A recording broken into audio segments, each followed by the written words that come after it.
지난주 말씀에서 성령 충만한 교회의 모습의 결과가 지속적으로 구원받는 성도들이 생겨난다는 거였잖아요. 그러다 보니까 이 교회에 사람들이 많아졌다는 겁니다. 제자들도 많아지고 신도들이 많아졌잖아요.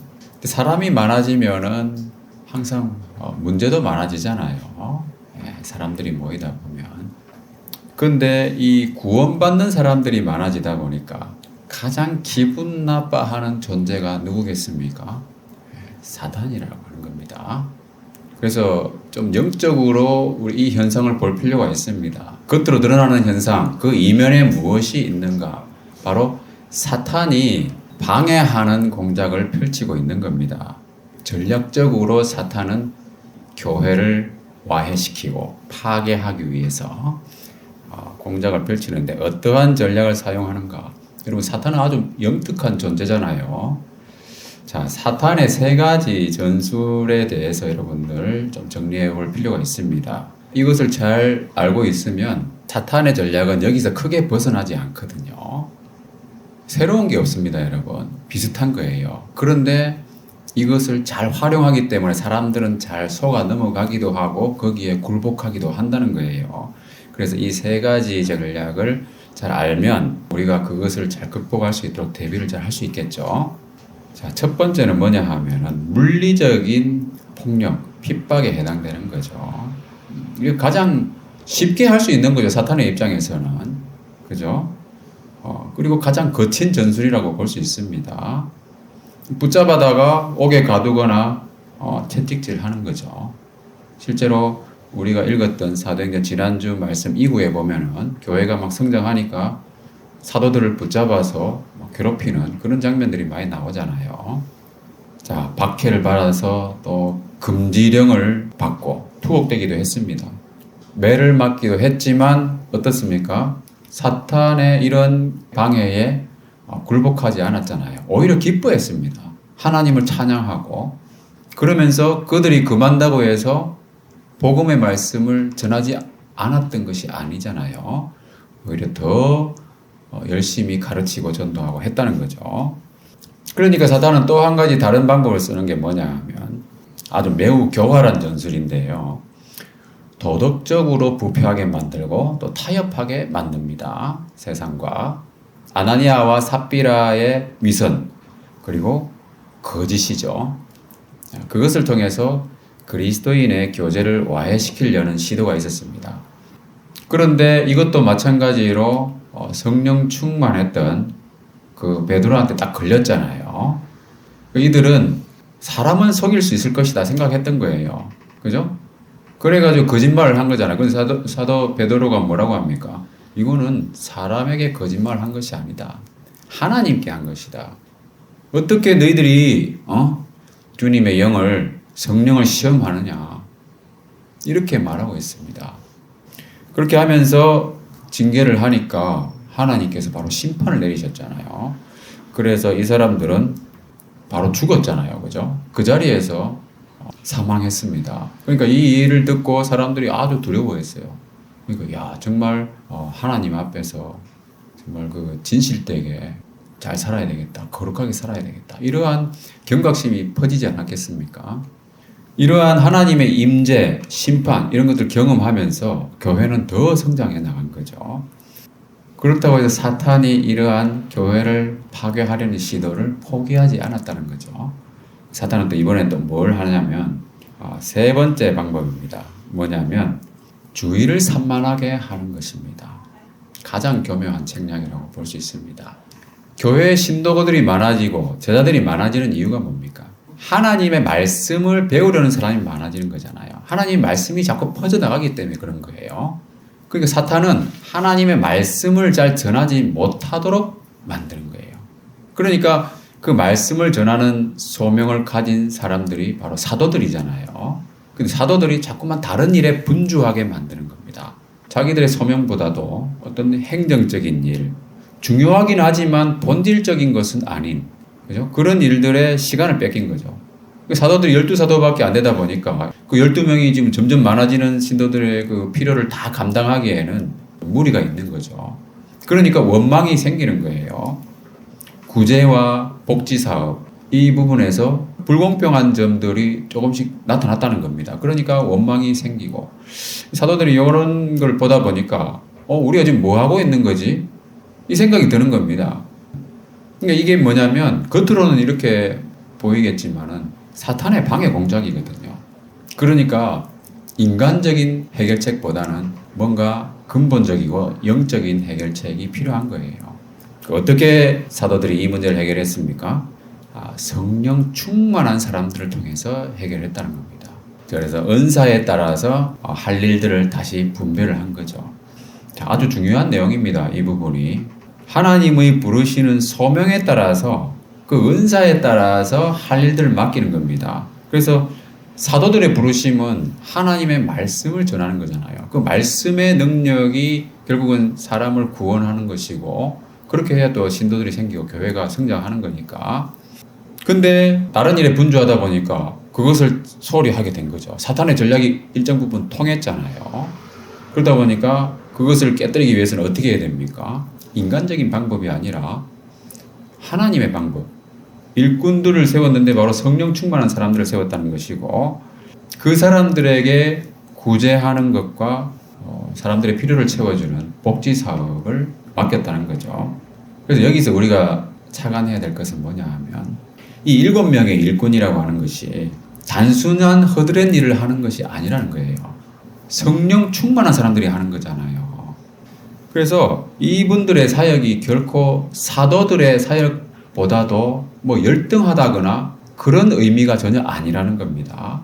이 부분을 참 여러분들이 꼭 기억하셔야 돼요. 중요한 사역입니다. 이 사역도. 성령 충만한 사람들이 하는 거니까 그럼 누가 하는 겁니까? 성령님이 하시는 거예요. 그죠? 네, 성령님이 하시는 거라는 겁니다. 근데 우리가 이제 성경을 읽다 보면은 이 말씀들을 잘 보세요. 2절에 보면은 사도들이 말할 때 접대를 일삼는다는 표현을 하잖아요. 여러분, 이 말을 우리가 딱 읽었을 때 어떤 느낌 받습니까? 접대를 일삼고 있네. 뭐 이렇게 돼버리면 좀 비하적인 뉘앙스를 받지 않습니까? 그래서 제가 이 개역 개정판에 대해서 또 실망을 하게 되는데 결코 그런 의미가 아닙니다, 여러분.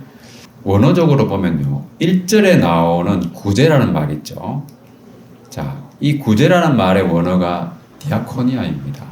이것은 사역 또는 섬김이라는 의미인데요. 섬김을 나타내는 포괄적인 단어입니다. 그래서 이 말은 4절에 나오는 말씀 사역할 때 사역 있잖아요. 이 말하고 같은 말이에요. 그러니까 같은 디아코니아라는 겁니다. 그러니까 구제도 디아코니아고 말씀 사역할 때 그 사역도 디아코니아라는 원어를 썼어요. 결국 둘 다 하나님이 하시는 것이고 성령 충만한 사도들과 성령 충만한 일꾼들이 하는 거기 때문에 결국 성령님이 하시는 거기 때문에 사역이고 섬김이라는 거예요. 그래서 우리가 봉사하는 것은 사도 바울도 그렇게 말했잖아요. 하나님의 성령으로 봉사한다. 이렇게 말씀하셨잖아요. 그죠? 예, 이게 참 중요한 개념이라는 겁니다. 이 단어가 나중에는 우리가 집사라고 번역되는 디컨이라고 하는 단어 있잖아요. 그게 어원이 비슷한 겁니다, 이게.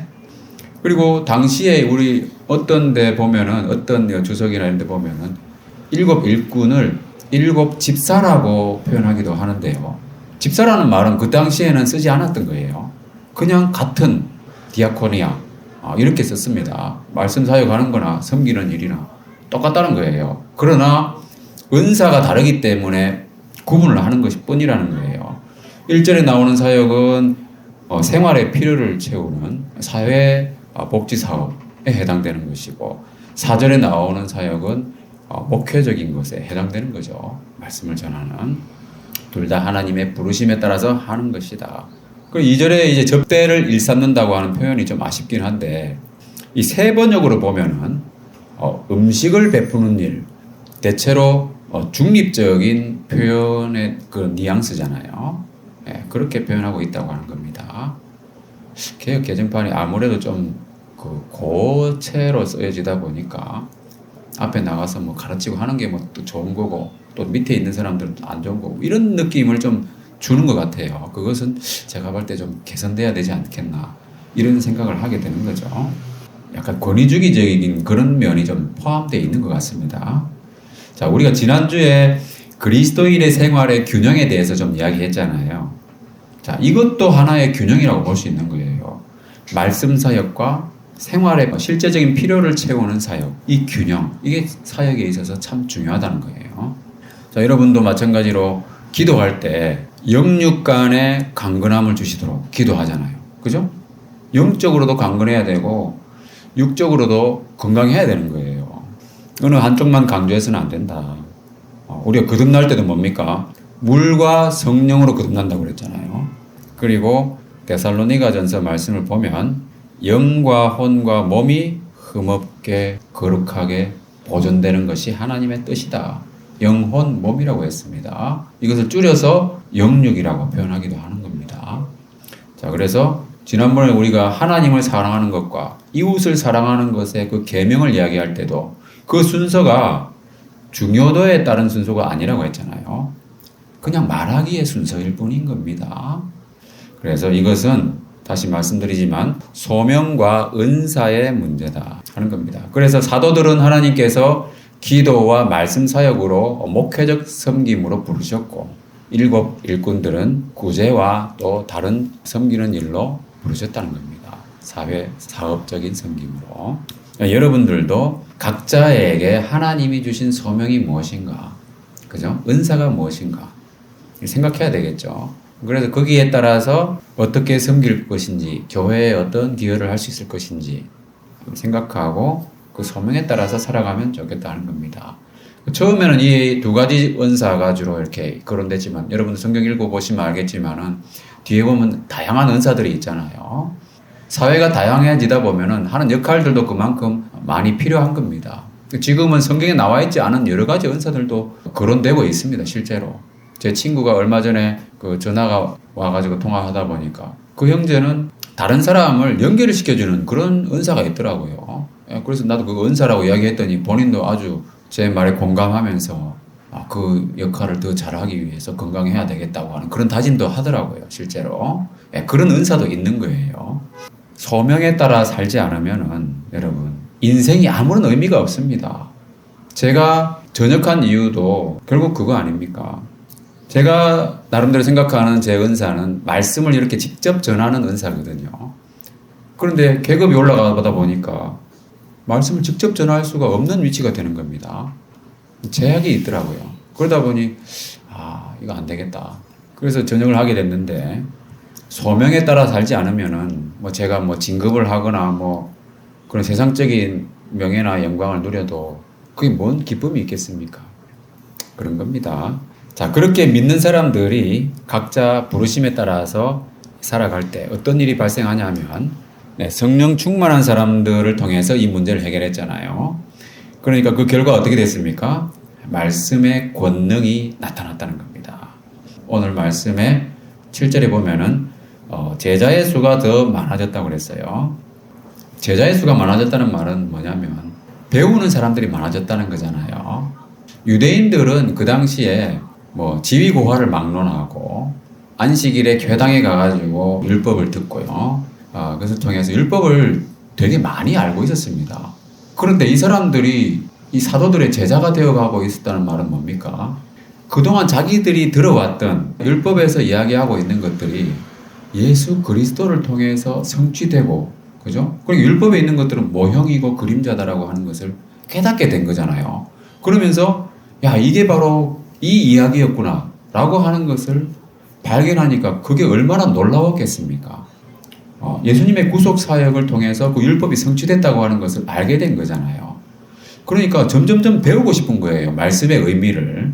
자기들이 지금까지 배워왔던 것이 헛것이 아니라 정말 하나님께서 옛날에 모세와 선지자를 통해서 예언하신 말씀들이 이렇게 성취됐구나.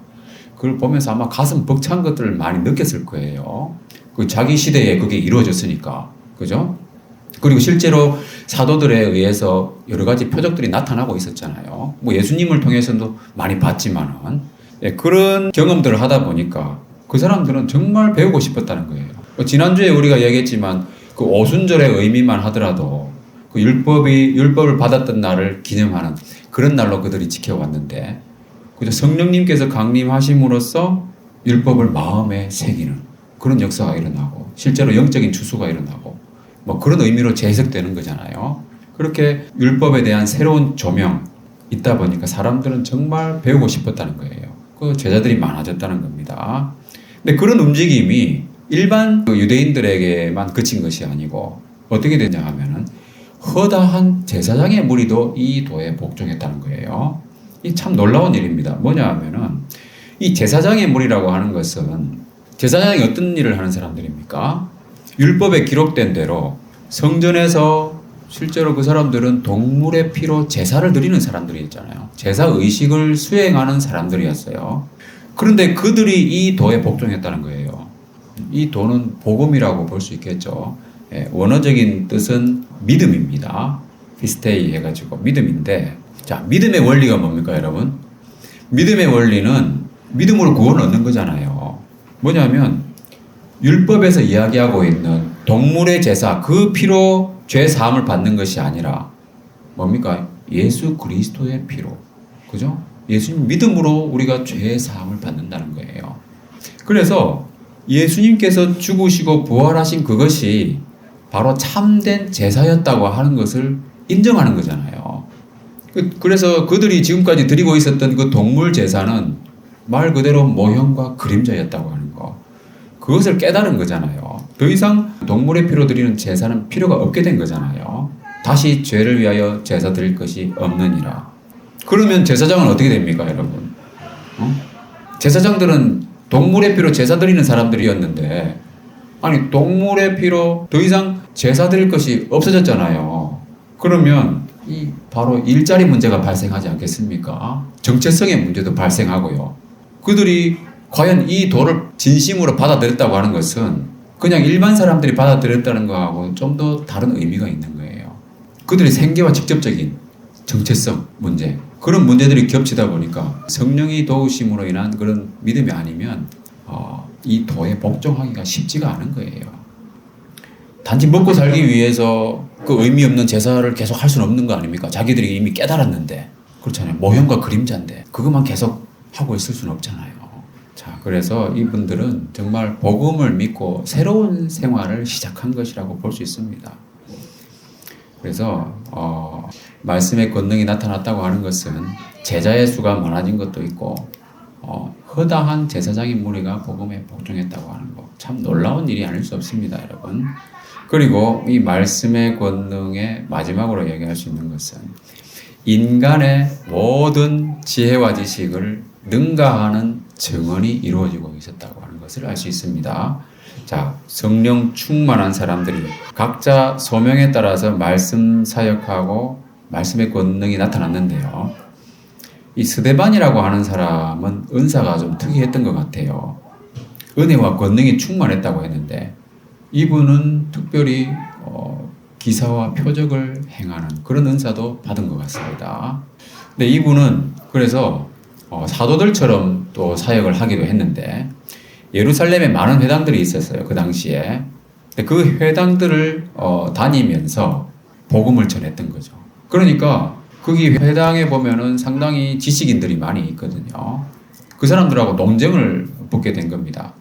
그 여러 출신지에서 온 말하자면 석학들하고 변론을 하게 된 거죠. 근데 이 사람들은 회당에 있는 이 사람들은 요즘으로 치면은 뭐 인류대학의 어떤 전공 분야에 여러 뭐 연구 실적이 있는 그런 사람들이라고 볼 수 있습니다. 그런 사람들이 이 논쟁에 참여했지만 율법에 대해서 막 서로 경론을 했지 않겠습니까? 그런데 스데반을 이길 수가 없었다는 거죠. 스데반은 이런 특별한 신학적인 공부를 한 것이라고 알려져 있는 게 없잖아요. 일반 사람인 것 같은데 단지 은혜와 성령이 충만했다는 거 아닙니까? 근데 여기서 특히 주목할 것은 뭐냐면 우리가 주목할 것은 길리기아라고 하는 지명이 나오잖아요. 제가 조금 전에 이 당시에 어떤 석학들이라고 표현했잖아요. 그렇게 말한 이유가 여기 있습니다. 한번 생각해 보세요. 여러분, 길리기아 하면 떠오르는 사람이 있습니까? 길리기아, 다소, 그죠? 예. 다소 하면 떠오르는 사람 바로 사도 바울이잖아요. 바울은 길리기아 다소 출생이고 그 시민이었어요. 또 바울이 실제로 스데반을 이 논쟁 이후에 사람들이 잡아가지고 그죠, 공회에서 막 논쟁하다가 잡아가지고 돌로 쳤잖아요, 그죠? 그때 스데반이 옆에 있었습니다. 그럼 무슨 말입니까? 사울이 이 논쟁에 참여했다는 겁니다. 그죠? 사도 바울이 참여했다는 거예요. 그런데도 스데반을 이기지 못했다는 겁니다. 사도 바울이 어떤 사람입니까? 사도 바울은 서신서의 대부분을 기록한 사람이잖아요. 신약에. 그 사도 바울을 통해서 예수님의 구속의 그 의미가 정말 명확하게 밝혀졌어요. 그렇게 봐도 과언이 아닙니다. 예. 복음의 의미가 심도 있게 조명이 됐습니다. 놀랍지 않습니까? 예. 사도 바울 여러분 로마서부터 바울 서신을 읽어보면 복음의 심오한 의미들을 많이 경험할 수 있거든요, 여러분. 바울 서신을 많이 읽으면 정말 여러분 말씀을 사랑하지 않을 수가 없게 됩니다. 율법에 대해서 가장 논리적이고 해박한 지식을 가지고 있었던 인물이었어요. 그런데도 스데반을 이기지 못했다는 겁니다. 왜? 성령을 받기 전이니까. 성령의 능력이 아직 임하지 않은 사도 바울은 자신의 인간적인 지식과 지혜를 벗어날 수 없는 거예요. 율법의 그 한계를 벗어날 수 없는 겁니다. 그 율법사들이 아무리 어려운 문제로 예수님을 시험했지만 예수님한테 다 나가 떨어졌잖아요. 그죠? 아니, 굴복할 수밖에 없었잖아요. 이건 비슷한 거예요. 그래서 그들은 어떻게 합니까? 사람들을 매수하는 거죠. 그러니까 정상적인 방법으로 안 되니까 반칙을 쓰는 거예요. 거짓 증인들을 내세우고. 근데 이 사람들이 하는 주장을 보면요. 이것도 매우 교묘하다는 걸 알 수가 있어요. 뭐냐면, 자, 예수님의 죽으심과 부활이라고 하는 이 놀라운 사건의 의미를 깨닫고 보면은 이것 율법이라고 하는 것은 모형과 그림자였다고 하는 것을 알 수가 있는 거예요. 그죠? 예수님의 구속 사역의 의미를 전하면서 인간의 근본적인 죄 문제를 해결하고 영원한 생명을 얻는다고 하는 것을 전파하는 거잖아요. 그죠? 그래서 이 믿음을 전하면은 율법이라고 하는 것은 예수님을 드러내는 하나의 도구에 불과하다고 하는 것을 깨닫게 된다는 겁니다. 그거를 예수님을 강조하는 거죠. 그리스도를 강조하게 된다는 거예요. 율법이라고 하는 것은 조금 전에 얘기했지만 동물의 피로 드리는 제사가 필요 없어졌잖아요. 예수님이 실제 제사를 드렸기 때문에 이미 율법은 예수님이 완성했음에도 불구하고 그 사람들은 율법주의자이기 때문에 그 사람들이 반박하는 논리는 뭐냐 하면은 그 나사렛 예수를 따르던 이 사람들이 율법을 지키지 말라고 했다. 이런 식의 논리를 펴는 겁니다. 그러니까 이런 얘기가 뭐냐면 여기 나와 있는 얘기도 잘 보세요. 이 거룩한 것과 율법을 거슬러 말했다. 이렇게 주장하잖아요. 자, 나사렛 예수가 이곳을 열고 또 모세가 우리에게 전하여준 규례를 고치겠다고 말했다. 이렇게 말하는 거잖아요. 그러니까 이 사람들은 동물의 제사가 필요 없어졌다고 하는 그 외형적인 것만 강조를 하는 겁니다. 이 사람들은 율법을 지키지 말라고 했다. 그러니까 사람들이 딱 듣기에는 어떻습니까? 선동이 되는 거예요. 솔깃한 겁니다. 그죠? 아주 교묘한 방법입니다, 이게. 매우 그럴듯하지 않습니까? 그 당시 유대인들이 들었을 때는 실제로 동물 제사를 안 드리잖아요. 그죠? 안식일을 안 지키잖아요. 안식 지키긴 지키지만 안식일에 거룩하게 구별해가지고, 그죠? 평일하고 일하는 날하고 구별해가지고 모이는 그 안식일인데, 날마다 모이니까 구별이 안 되잖아요. 그죠? 이 사람들은 뭐냐? 안식일을 거룩하게 지키는 것이 아니지 않느냐. 뭐 이런 외형적인 것 가지고 시비를 거는 거예요. 그러니까 상당히 교묘한 겁니다. 이렇게 말하는 것 자체가. 이게 거짓 증인이지만 겉으로 봤을 때는 거짓말이 아닌 것처럼 보인다는 거예요. 일반 사람들이 봤을 때는. 근데 내용을 들여다보면 어떻습니까?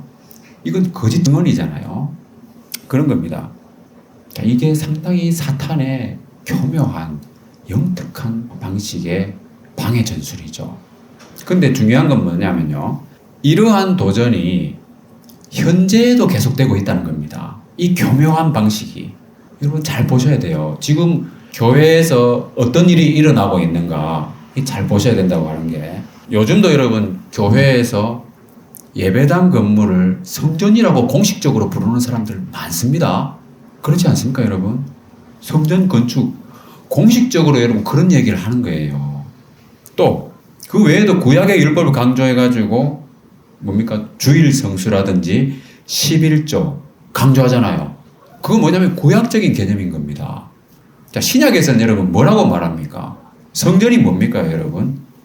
성전은 너희가 하나님의 성전이다. 그죠? 우리 몸이 하나님의 성전이고 그리스도인의 모임이 하나님의 성전인 거예요. 완전히 다른 거잖아요. 그죠? 그리고 주일 성수에 대해서도 여러분 로마서 14장 5절 다 같이 한번 읽어보겠습니다. 다 같이 시작. 어떤 사람은 이날을 전날보다 낮게 여기고 어떤 사람은 모든 날을 같게 여기느니 각각 자기 마음으로 확정할지니라. 나를 중히 여기는 것도 주를 위하여 중히 여기라고 했어요. 그러니까 뭐냐면 율법적인 개념이 아니라는 겁니다. 주일을 우리가 지킨다는 의미는 맞지 않아요. 지킨다는 의미가 주일에 모이는 거예요. 자, 구약에서처럼 주일을 안식일처럼 정하고 지키고 하는 것은 그렇게 부르는 것은 복음적이지 않은 겁니다. 주님이 부활하신 날이기 때문에 주일이다. 이렇게 부르는 거하고 뭐 겉으로는 같을지 몰라도 차이가 있는 거죠. 예, 그것은 괜찮습니다. 그렇지만 안식일의 대체 개념으로 주일을 부른다. 그것은 복음적이지 않다는 거예요. 우리는 어떻게 불러야 되겠습니까? 주님이 부활하신 날이기 때문에 주일이라고 부르는 거예요. 자, 지난주에도 봤지만 율법의 요구를 뛰어넘는 헌신. 그래서 모임도 그러했다는 거죠. 날마다 모였잖아요. 그죠? 그래서 안식일이나 주일만 모이는 것이 아니라 날마다 성령 충만한 교회에서는 날마다 모였다는 겁니다. 그리고 복음적인 개념은 뭐냐면 자기가 확정하는 겁니다. 자기 믿음에 따라 그 날의 중요성을 정하는 거예요. 자기 계획에 따라 자기의 여건들이 다를 수 있잖아요. 그죠? 그렇게 하는 거. 이게 참 중요한 개념이에요. 헌금에 있어서도 마찬가지입니다, 여러분. 헌금에 있어서 지난번에 제가 뭐라고 했습니까? 이 말씀에도 나와 있잖아요. 각각 그 마음에 정한 대로 할 것이요. 자기가 정하는 거예요. 자기가. 근데 지난주에도 제가 말씀을 드렸지만 이러한 자유를 방종으로 여기면 안 된다는 거예요. 어디까지나 율법의 기준은 최소 기준인 것을 우리가 알아야 되는 거예요. 자, 여기서 중요한 것은 뭡니까? 이런 것들 때문에 갈등한다고 하는 것은 성령 충만하지 않다는 것이고 성령의 인도하심 아래 있지 않다는 걸 방증하는 거예요.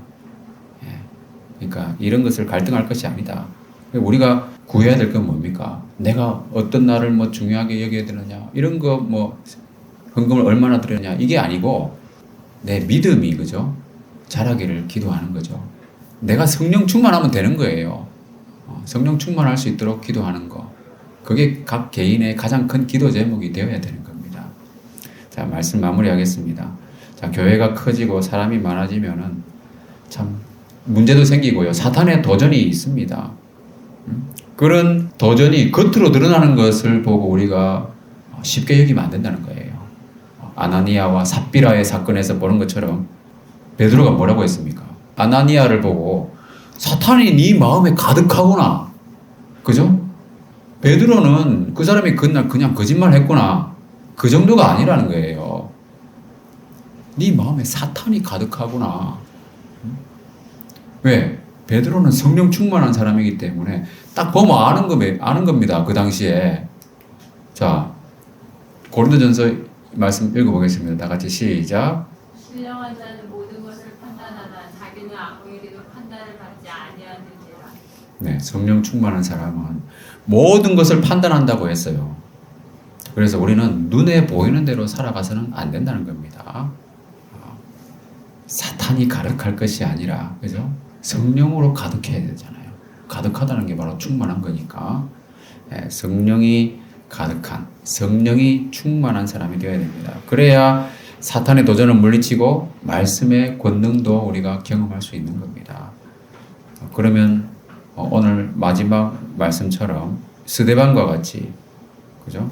은혜와 권능이 충만하고 천사의 얼굴처럼 그 무서운 공회 그 많은 사람들 앞에서 전혀 두려워하거나 긴장하지 않았잖아요. 그죠? 천사의 얼굴과 같더라. 얼마나 긴장할 법도 합니까, 여러분? 태연하고 평안을 누리고 그 사람들의 위압감 앞에서도 전혀 주눅들지 않고 얼굴에 나타났다는 거 아닙니까? 그죠? 자, 우리 모두가 성령으로 충만하여서 하나님의 부르심 그 소명에 따라 섬기면서 플러스 인생 살게 되시기를 주님의 이름으로 축원합니다.